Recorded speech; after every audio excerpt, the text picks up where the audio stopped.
What if balance isn't something you find? It's something you build Mm. moment by moment through the cracks. We talk about equilibrium like it's calm, like it's still, like it's a place you finally arrive at.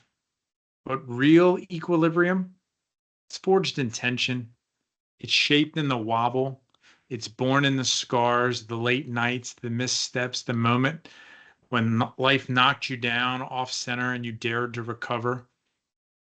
Almost like that weeble wobble you had as a kid. You got bounced around, but you didn't fall over. You got right back up. But here's the truth. The strongest people you know aren't perfectly balanced. They've just learned that equilibrium isn't a place, it's a practice. It's the constant art of recalibrating your thinking, your emotions, your leadership, and your perspective and approach to a world that refuses to stay still. Equilibrium not being a state that you arrive, an end point, but a practice. It's not the absence of disruption, it's that practiced ability to return to center without pretending that nothing hurt. That's a vulnerable place to be instead of trying to nothing to see here, everything's fine. Look at how well balanced I am. Yeah. How do you find equilibrium? Not well. Um, I find equilibrium. I really do think that it's through the practice, through confidence, through faith, through trying to look at things objectively about what's actually happening. And I spend a lot of time thinking about it the same way I used to think about ships. Ships have what's known as a righting moment, Mm. and that's the ability of the ship to come back when it's knocked off balance or when its trim is off. And you kind of have to just trust that the physics works and that that resilience is built in so that when the ship heels over a certain amount, it's going to come back the other way. And that the wobble is actually a good thing. So if the ship goes over and doesn't come back, that's problematic. But when it comes back and goes the other direction and wobbles a little bit, that's a good sign of a ship with good stability. How then do I build that riding moment so that when I'm getting rocked around, I can continue to find ways to come back up? Feeling my own inner equilibrium shifting and writing as you were teaching me that concept just now for ships. Imperfect, better after broken. Today's episode is going to be about returning to center, finding equilibrium, and building the practice of doing so. I want to welcome everybody to Imperfect, Better After Broken, the show where we celebrate the cracks, the scars, and the stories that make us stronger. My name is Susan Hendrick. And I'm Jeff Servello. Going deep and learning how to right the ship. It's 1973, and I'm holding my parents' hands, and we're in Manhattan. And we're looking up at this brand new building called the World Trade Center. And my father, who is absolutely an engineering nut, he just loves the building structure and how things work. He explained to me as a young kid, I didn't really comprehend it at the time, but it stuck with me that the way this building was built and all the skyscrapers that are being built now is to allow for a certain amount of sway, the strength of materials and the cantilevering of all of the angles and of the beams and girders is designed to allow for a little bit of wobble. And I remember I had weebles, wobble, but they don't fall down, like you said, at the time. So that was what my little brain as a kid was registering. But he was explaining how an earthquake could happen and it would allow for a certain amount of tolerance to be able to come back to center. So that was my earliest understanding of equilibrium and balancing. Much like your father, I'm a little bit of an engineering nerd. We're learning about it in physics class in high school. Tolerance that built in the to prevent breaking, you need to have an amount of flex. Equilibrium from the perspective of, hey, my life is imbalanced.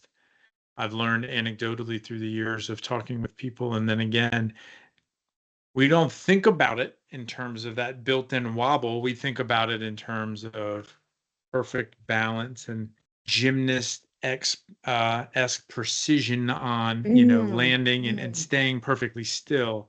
Equilibrium, everything's balanced. It's steady state. It's even, net zero. When I get knocked off of equilibrium or out of balance, I realized when you were speaking, I lament the separation from center, as if center is the only desirable place to be, and therefore anything away from it is, even if it's within tolerance, is somehow broken or wrong.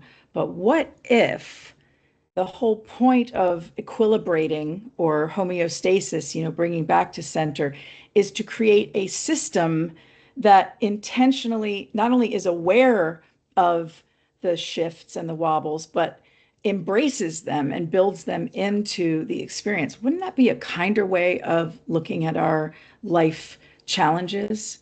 I mean, it's certainly a different perspective, right? If you were to think of those moments, hey, I'm wobbling right now, but the wobble was a sign of strength and resilience instead of an indication of breakdown or a feeling of less than that most of us have when we feel off balance. I mean, most of us, when we feel off balance, get that sense of maybe there's a little anxiety, a little bit of like doubt that creeps in. Like, why can't I handle this? Why is it that I had this state where I felt comfortable and now more was added to me? And instead of being able to just catch it and be strong, I'm kind of absorbing it. But it's that absorbing it that puts it in a position of strength. Think of an Olympic weightlifter. When they're doing a snatch, they have the big lift and they actually fall underneath the weight as a part of catching it. And that's the position of strength. But we don't think about it that way. We think of that as almost a vulnerable position. And I think from your reframing, like, what a neat way to think about it. Hey, I'm wobbling, but that wobble is what's going to help me carry it. It really opens up a lot of possibility to, instead of doubt yourself, to be like, I got this. Yeah, it's part of the plan. It's part of the expected experience. Equilibrium is not about peace or quiet or control and no conflict, although those fleeting moments of peace, quiet, control, and no conflict are lovely. If we become too attached to them, we're going to fall over. A bicycle is only balanced while moving and constantly equilibrating. Same with a tightrope walker. They're balancing while they're adjusting. Relationships. Relationship is only balanced if we are continually growing and changing, and not always changing in exactly the same ways. I might be growing toward becoming more adventuresome when it comes to sports or my leisure activities. Whereas Tom played football. He did, he shot trap. He's done all the risk type games of life, and so his growth is more about the centering and the meditative type of experimentation. The only way we can equilibrate as a couple is if, while I'm growing toward bungee jumping, although that's probably not a very popular thing right now, unfortunately. Yeah. We're going to take that out of this episode. Jesus, can you believe it? Leave it in there. It's a thing. You just have to make sure that the thing is connected. That's right. The connected. Yeah, the thing. Hold on to the thing. But as Tom grows in his direction and I grow in my direction, our equilibrating requires that we are monitoring for what our center is as an individual and what your center is as my partner, and then together the we, right? It's a dynamic experience that is constantly changing, and it can't be too attached to center. Otherwise, we snap like a tree that can't bend. But something you said there I think is really powerful, and I want to call out. It's also very individual. Your process of being able to find balance and equilibrium is going to be based on your lived experience and the filters through which you see the world. And Tom's is going to be based on his. And I do think that there's that element of co-calibration that you're talking about. But I think this is a real important thing. I can remember being in stressful situations and looking around the room, inappropriately self-assessing my ability to handle what was happening based on how I perceived other people handling it. And I think that's dangerous. The amount of wobble that was built into one building is going to be much different than the amount of wobble that another building has based on the shape, the size, the structure, the material, the purpose. And so as you're thinking about that, I'm like, well, of course yours would be different than his. But we're so quick to be like, Susan's got it all figured out. What's wrong with me? Why can't I handle this? That could be the core of this whole discussion. Comparative suffering does not yield accurate data on what we need. It is data and it's important. If it's hot outside and everybody else is wearing shorts and a tank and flip-flops, and I'm coming in with a zip-up sweater, that looking around, I might think, oh, I missed the memo here. That's cool. But if all we do is adjust ourselves to someone else's thermostat, we're not really looking out for our individual needs. I think that's part of the stress and challenge of leadership, part of the stress and challenge of parenting or being a role model in an organization, is that we are chasing a life with no opposing forces. That doesn't exist, where there's no tension, no stress, no disappointment. But also it's not strength. We're not building strengths if we're not learning how to stand inside competing realities, right? Like, I'm tired. Okay, I can take one step. I'm hurt, but I can choose to stay open. I'm afraid, but I can still tell this tiny truth. Instead of, I'm way over here and all the good people who have it figured out are all the way over there and they're doing all the right things. No, my tiny step towards center is what I need in this moment to calibrate. I love that. And I think that there's a great point in there too about it's going to vary. It's going to vary based on where you are in time and space. What is it you're currently dealing with? Processing, and what are the things that you've been through? I remember the first time I was in rough seas, 10-foot seas. Oh my God, 10-foot seas. Then I got into 30-foot seas one time. Is that true? Absolutely. And then, my brain, when you get back into 10-foot seas, process that. But then when you get back into 10-foot seas, you're like, this isn't great, but it's much better than that. Relative. Yeah. And so how is that comparison serving you? So in that case, the comparison was beneficial to me. Okay, I've done this hard thing. I can handle this other hard thing because it's comparatively not as hard or not as scary or not as challenging as this that I'm currently dealing with. Well, I haven't dealt with this thing that's hard.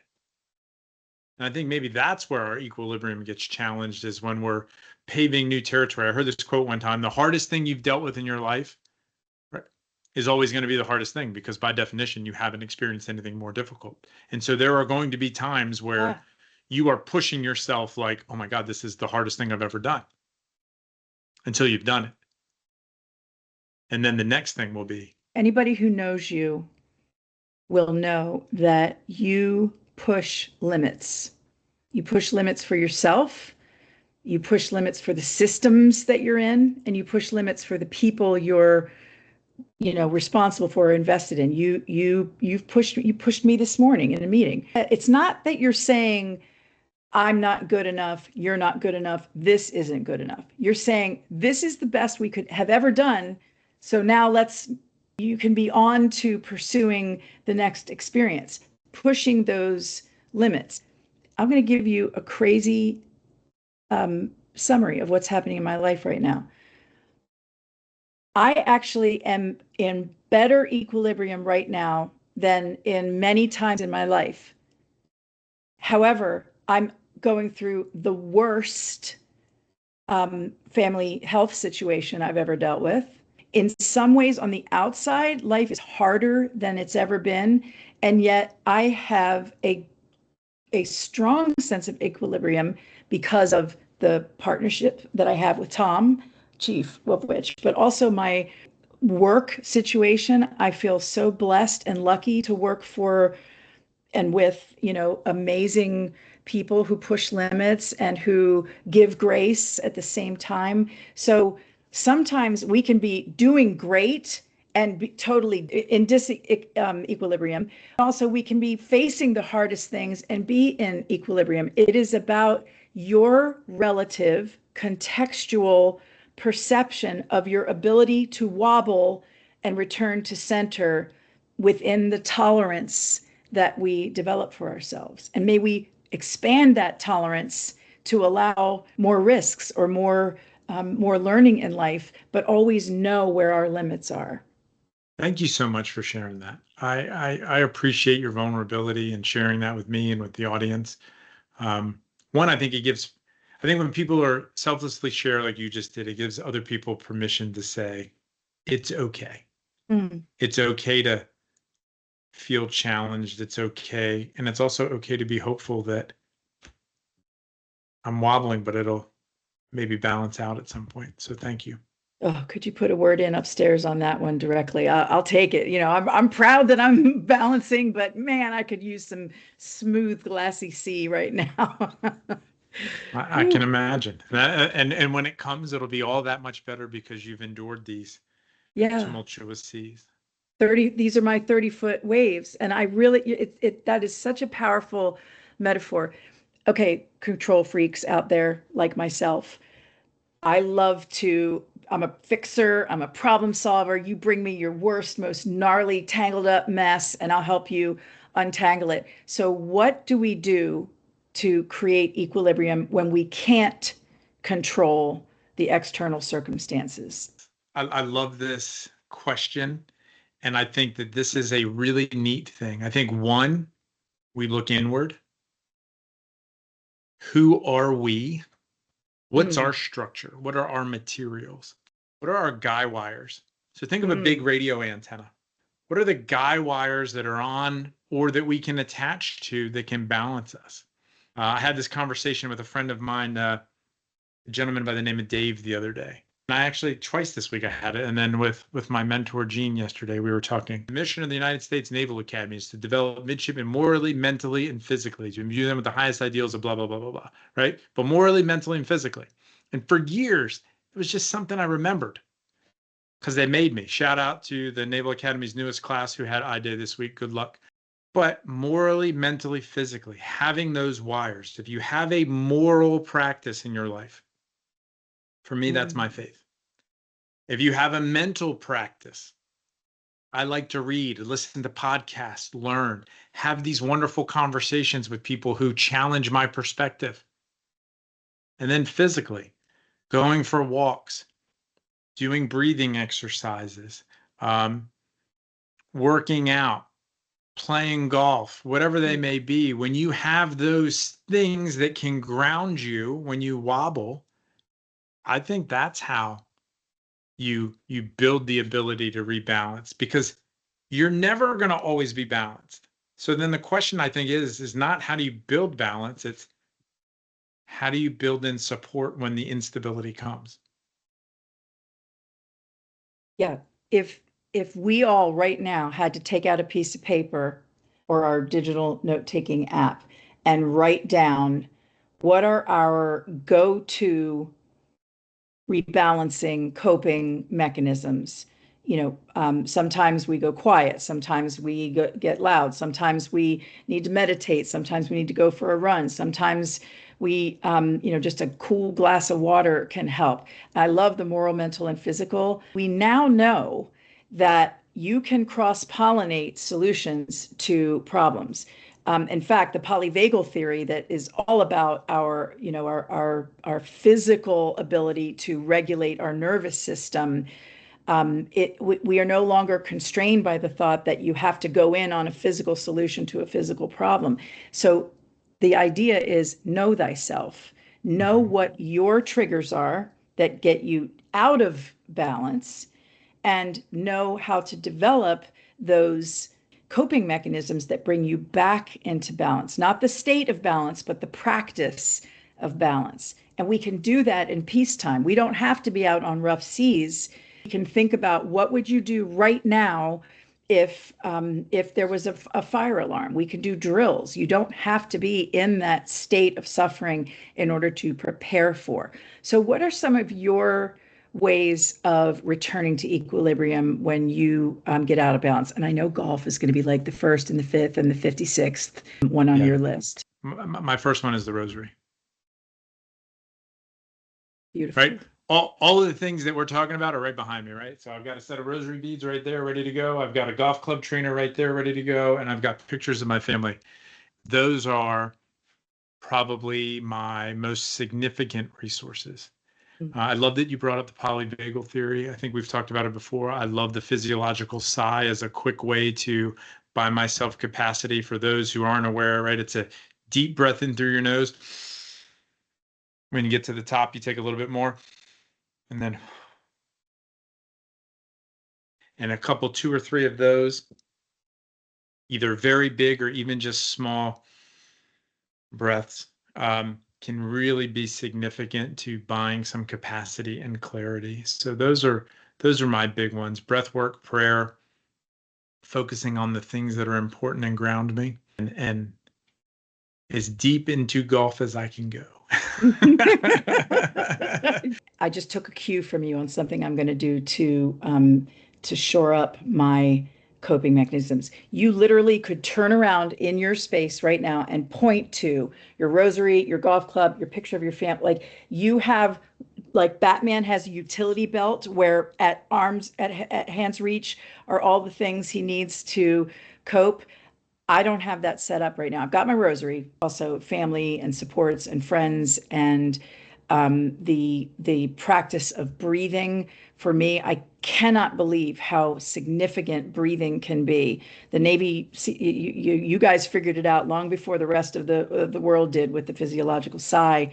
Another coping skill for me is writing. Handwriting in cursive for me is a form of engaging my brain, my body, and my spirit. And part of that is because I'm going back and forth across the corpus callosum of the brain, the dividing line of the 2 hemispheres of the brain, and I'm thinking about what matters to me, and I'm looking at this problem, and it's suddenly outside of me because I've written it on a piece of paper. Meeting ourselves, it's almost like a captain's log, or a teacher in a classroom makes notes at the end of the day on how the students are doing. We need to be paying attention on a regular basis to our own growth, our development, and our challenges, and not vilify the challenges and the slumps.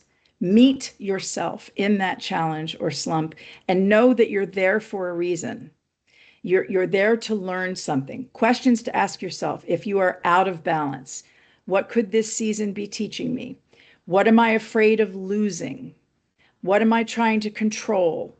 What boundary is missing? What truth am I avoiding? So anytime we go into an out of equilibrium state, it's time to start asking questions, not passing judgment. I think that's such a great insight. And I love the questions you asked. And I'm very deliberate about the things that I have in my space, because my coping mechanisms weren't always helpful. My guy wires, if you will, actually did more to pull me off balance and were more about self-soothing than they were about support, right? My first thing used to be I would fire up a cigarette or I would throw a dip in.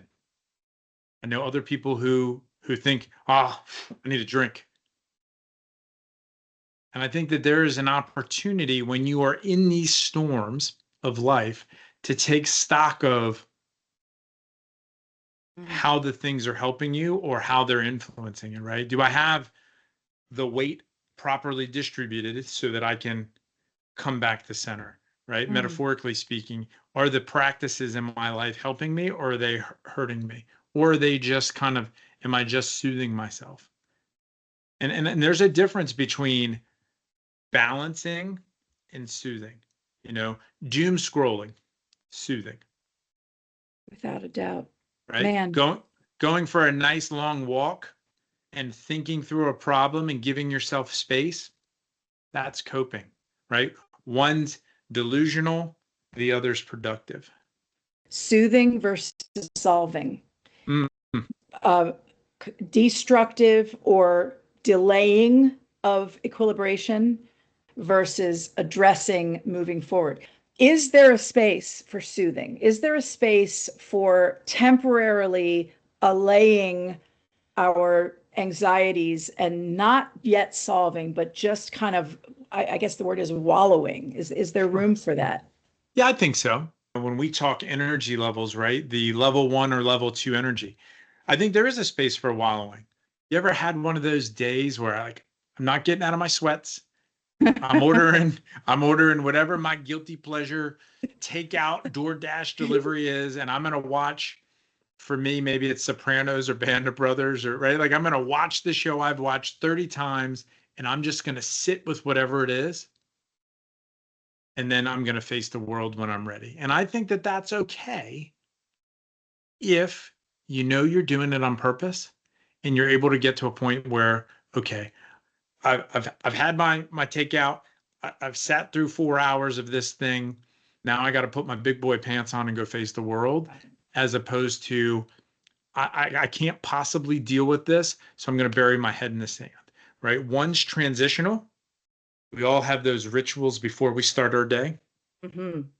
and they serve a purpose to kind of prime the pump so we can get going. And if you're doing it to prime the pump versus avoiding whatever it is you have to face, I think it's okay. When it becomes an avoidance tactic, that's when I think we have to examine, is this truly serving you? Wow. To ask the question of ourselves right now, what is the truth I'm avoiding?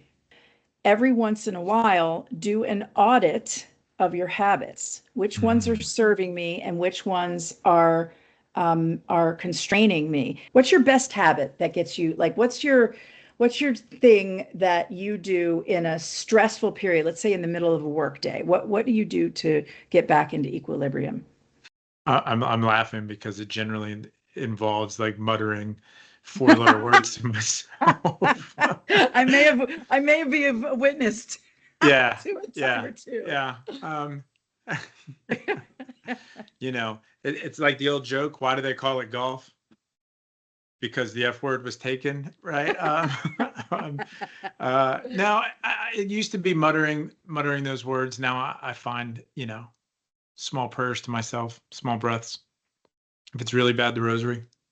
Yeah. Um, and and I love the habit audit, and I would encourage you to find a community of practice.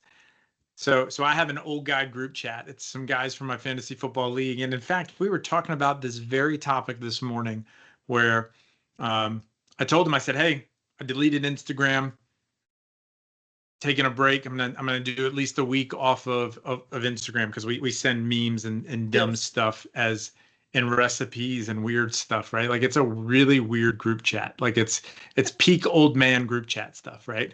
Some hijinks, some hilarity, a lot of like, anti-millennial, anti-boomer, Gen X stuff. But one of the guys then said, yep, I did, kudos to you.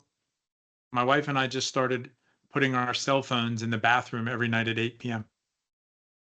Right? They did a habit audit, and they realized too much evidence is out there saying this isn't healthy, this isn't good, this isn't providing stability. They have kids, so they put the ringers on in the bathroom. That's where the phones go at 8 o'clock. And I'm not going to lie, I kind of like being part of a community of practice where, we share old guy stuff and we share old guy habits. And I did this workout, you should try it. Or I had this recipe, or I'm trying this thing. Who wants to do it with me? And so I would encourage people that talk about your habits, talk about the things that work for you, share. You might teach somebody something. You might learn something yourself. It's the opposite recommendation to don't get caught up in what the Joneses are doing. This is the part where we need to be talking to the Joneses and the old guys. And I don't want to impose my coping skill on anybody else any more than I want them to impose on me. But I do want to know what they're doing so I can make decisions about, hey, maybe it's time to hang up the P90X or the couch to 5K. We all follow these. There's a reason why these fads come into favor, is because we're constantly looking for new ways to achieve noble goals. Absolutely. And I would say if you're not evolving your habits, you're probably selling yourself short and creating conditions for things to break. I think of it kind of like doing maintenance on your car. You don't rotate the tires or change the oil. You're probably setting yourself up for a bigger problem down the road. Now, if you do the audit and you make the intentional decision, like, no, I enjoy that. That fills my cup. That's something that's still working. Good. Keep doing it. But you made the intentional practice of doing the audit. And if you're like, you know what? I don't want to walk right now. I want to try this new thing. I want to try Tai Chi. Cool. What are you out? Give it a shot. Is it working? Is it making you happy? Is it serving its purpose? If it leads you to, doing lines of cocaine and robbing banks, I wouldn't advise that those probably aren't proper habits to add to your repertoire. If it's helping you to be the person you want to be and move the needle to a way that you are able to navigate stressful situations or add resilience to yourself, I think that that's a great way to do it. Cool. I'm relieved to hear that. So I want to ask a hard question. I don't know if I'm ready to face myself with it, but I'm going to just put it out there and see if you and our listener are willing to entertain it. Are leaders rewarded for actual authenticity or for the performance of authenticity? What does this have to do with equilibrium? My question is because how often in the workplace or in the family constellation, or if you're dating someone or applying for a job, are we trying to look balanced versus being balanced? Do we say we want vulnerable leaders, but then we punish them when they're honest about their limits and that they're out of equilibrium? So I worry about that because I think in the Instagram and every meeting has camera on world that we live in, there is this expectation that we're going to look like we've got it together. So from the waist up, we're in the suit and but we're exhausted, and so we need the bunny slippers to be able to balance out the exhaustion of appearing authentic or appearing okay. I think the appearance is what is rewarded. In most places. And I would say in the extraordinary places, the act of it is rewarded. The simple act of, good morning, how are you? How many times is that a legitimate, honest, curious question where people want to spend time hearing the response, or is it a performative, you're expected to ask people how they're doing? Well, and I think that goes to your point about culture. You have created a consistent pattern of being curious, being present, and being interested to be supportive. I'm a disc DC until we check boxes, right? It's perfectly natural to me. You want to check a box? Great. We'll talk about, support stuff after we tick, tick, tick, tick. And so I think it's understanding the culture of the organization, but knowing and appreciating how the support shows up. I offer a type of support to my kids that my wife doesn't. She provides a different brand of support. And it's really neat watching my kids navigate that, where when they need something, they'll engage one of us based on their needs. And I think that that's another element of this. When you are looking at the equilibrium, who are the people that can provide you support? What's the support mechanism that's gonna scratch the itch, right? Is this a golf problem or is this a rosary problem? Or is this a rosary why I'm golfing problem? I've done that. What is it that's going to help you carry the weight? So I'm going to put you on the spot though. I'm ready. Okay. When things feel off balance for you, do you default to control, withdrawal, or learning? So want to say learning, but it's not always the case. I used to go into collapse and withdrawal. And I think that was when I had less self-awareness about how my energy shows up in the world, not only toward others, but myself. But my default toward control and to try to make everything okay, not only for myself, but for everybody else, that's my So I think that control is probably my default. Although I would, Default, get it? yeah, lately in the last 5 years, I would say that it goes withdraw, then I try to control, and then I try to learn. Like I'm kind of spinning topsy turvy, and I'm trying to get my bearings, right? That's the withdrawal piece. Then the control is to assert my agency somehow. My natural tendency is to lean into some like level 2 fight back energy, right? Like I'm going to come out swinging, right? So defensive posture, then I'm going to come out swinging, and then it's like, okay, as I'm swinging, making sure I'm swinging at the right thing, and how can I learn from this? How do I use this? How do I assess, like, is this helping or hurting, and how do I no kidding turn this into an advantage? I think the withdrawal helps me to assess. Yes. Am I ready? What is it that I'm trying to control? How am I focusing my energy? Kind of doing there's bullets flying to people and they're like, are you hit? Right? It gives you that chance to do that systems check. No, okay, I'm okay. I'm okay. I don't like this, but I'm okay.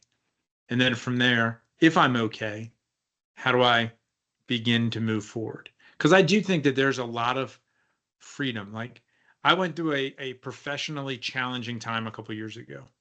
And during that time, one of the best things I did was I did this thing called 75 Hard. 75 Hard is a program by a guy named Andy Frisella. There's an app, and it's 75 days of you do 2 workouts a day, at least 45 minutes long. One of them has to be outside, rain or shine. You know, there's the legal caveat of don't go walking in a hurricane or lightning storm or whatever. We're not legally responsible for you doing stupid things, right? But so 2 workouts, read 10 pages a day of a paper book, nonfiction, something that's professional, like personally and professionally enhancing. You had to take a progress picture. You had to commit to a diet, and then you had to drink a gallon of water. 75 days. 75 days of that. Oh, and no alcohol during that time. That's the hard part. I'm just kidding. You know, the water was really hard. That's a lot of water. Right? So you drink a lot of water in the morning, and then you didn't time it out. Like it'd be the end of the day trying to drink the water, and then you're up all night peeing. Oh, terrible. Yeah, no fun. Anyway, having something to check, having something that I could control when I felt like my life was out of control was very stabilizing. And when I felt like I had a loss of agency, that gave me the ability to assert some agency on my life. So I found that to be really rewarding. But it came after I did that withdrawal. And this is actually where that transition for me happened. I withdrew. Oh my God, why is this happening to me? Very much a victim mentality. And then it was like, okay, what can I take control of? Enter 75 Hard. And then as part of those 45-minute outdoor workouts, I had a lot of thinking in. And then I started to learn, listening to podcasts, doing this, starting to read more books, listening to more books, right? I'm reading books instead of, World War II history. I'm reading books and I'm looking at my bookshelf trying to find one of the ones, right? Like Discipline is Destiny, The Obstacle is the Way, Leaders Eat Last, all these different books to help me expand how I show up. When you asked me that hard question of how do I respond when things get out of balance? Do I withdraw? Do I control? Or do I learn? I did a performative sweep. And my initial response was, I want to be the good girl, the good student, and say, oh, I'm a learning person. And you just normalized for me that learning not only doesn't have to be first, but like, why did I feel like that was the right answer? And why did I vilify control? I want a second shot at that question. All right. You ready, Susan? Do it. When things feel off balance for you, do you default to control, withdrawal, or learning? Control, because it gives me a sense of stabilizing in the moment and getting my grip. Now, part of me would like to say I go into learning. Part of me would like to be like you and say I go into withdrawal to assess. But I know that my gift, my best way of not gift, but my help for myself in that moment is to grab a rail to control. And I'm really wanting to claim that instead of trying to performatively say, let's think about what this could mean and what could the other person be thinking. Nope. I need a sense of control and stability in that moment. And I might also need to withdraw for a little bit and listen before I emote or before, drop into a lower level. And then the post-mortem or the even mid-mortem experience of learning, I feel so much more authentic answering it that way than I did the first time I answered it to you. I almost want to cut that out of the episode, but I know you won't let me. Yeah. And you know what? Withdrawal may be a form of control. Separating yourself from a situation that's not serving you may be the control you need. So I want to ask you one other question, though, kind of building on that before we move on to our listener question. Okay. What have you found works for you when you're seeking to assert control, but don't find it right away? Okay. If you have not discovered Tara Brach yet, dear listener, she's your next listen podcast. Tara Brach and a number of others in this movement have brought out to the mainstream the concept of radical acceptance. And I am in love with that term because it's almost an instant alleviation of an illusion that you have to be able to control. And I, being the person who responds with control as their first need, radical acceptance allows me to drop into either withdrawal or learning and get the white knuckle grip, out of my system. So I'm very much trying to practice that. That does not mean weakness. It does not mean dropping out of the conversation and saying, I don't like what you're saying, I'm out of here. And it doesn't also mean swallowing somebody else's, version of the truth at the expense of yourself. What it means is, in this moment, I am acknowledging that this is happening. It's like a reality check. And Mel Robbins and let them, there's a little bit of that. But what I like about radical acceptance, it's a more active verb than let them. Let them, to me, feels a little bit I don't know, abdicating or stepping out of the way. And I know she would say, no, there's more to it. And I get that. I totally respect her place. But to me, what speaks to me is radical acceptance, which says, I am claiming awareness and acceptance of this moment to allow me to choose my next move. Love that. What do you do? I didn't know of Tara Brach and radical acceptance, but I think I spoke of this before, right? Like I learned this when my dad died. This isn't what I want, but this is what I've got. How do I use it? And that sounds a lot like the way you described radical acceptance. And that's kind of been my approach is, okay, not the way I would have written the story, but I think as you were telling me before the call, right? What do I want the next chapter to be about? That's within my control. I didn't, if we're tag teaming writing this book, me and life, I didn't get to write that part of the chapter, but I get to have a hand in writing the next part. And so that's kind of where I try to be. So I appreciate you asking me that question. You ready for our listener question? Let's roll. All right. Our listener this week writes in and says, my job is one crisis after another. As someone who considers themselves to be a natural problem solver, I used to find this exciting. Not anymore, though. Now it just induces stress. What techniques can I employ to help manage the stress and panic that has replaced what once was a sense of excitement that came with each new crisis?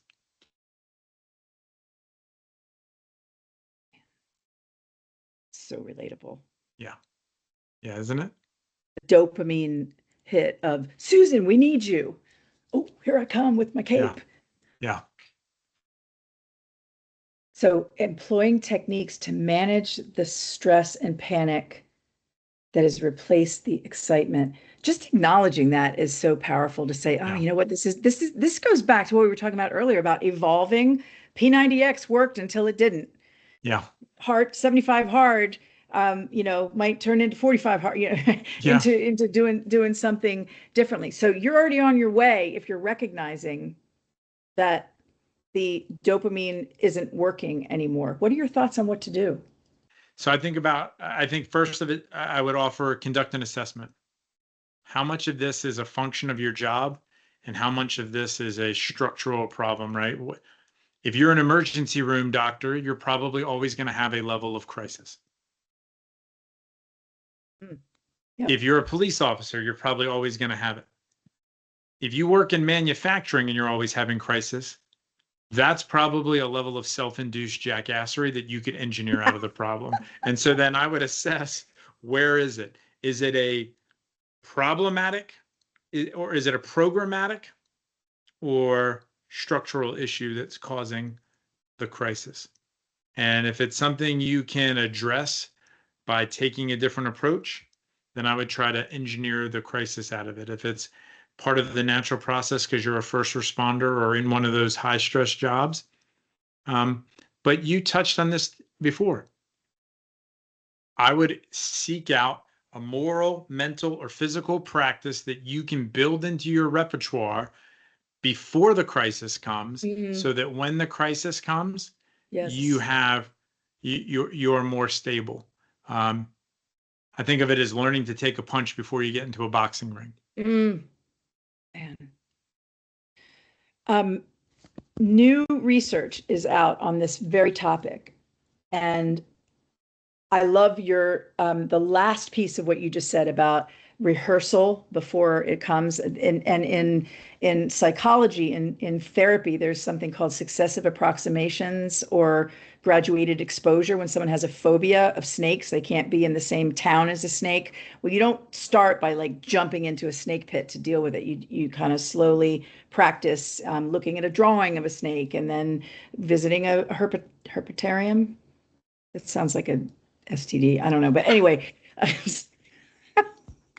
I love that. That's hilarious. Oh my God. Cut. Anyway, successive approximation. So I like your point about preparing yourself. New research has come out that encourages us when we're coping to narrate the scene. And it sounds so goofy to do this, but let's try it right now.